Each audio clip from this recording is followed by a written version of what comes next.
Aka, mana shu xo'jayinni tanimaysizmi?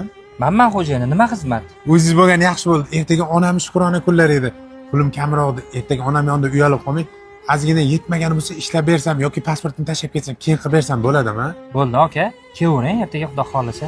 Bolam, shuncha narsalar zakaz qilib qo'yibsan. Ishqilib puling yetadimi? Noto'g'ri o'tirib qolmadingmi stolga? Ona, to'xtang, yemay turing. Hozir so'rab kelay. Okay. Okay. Menimcha biz adashib o'tirib qo'ydik-ku siz ko'rsatgan stolga. Nima kamchilik bo'ldimi, aka?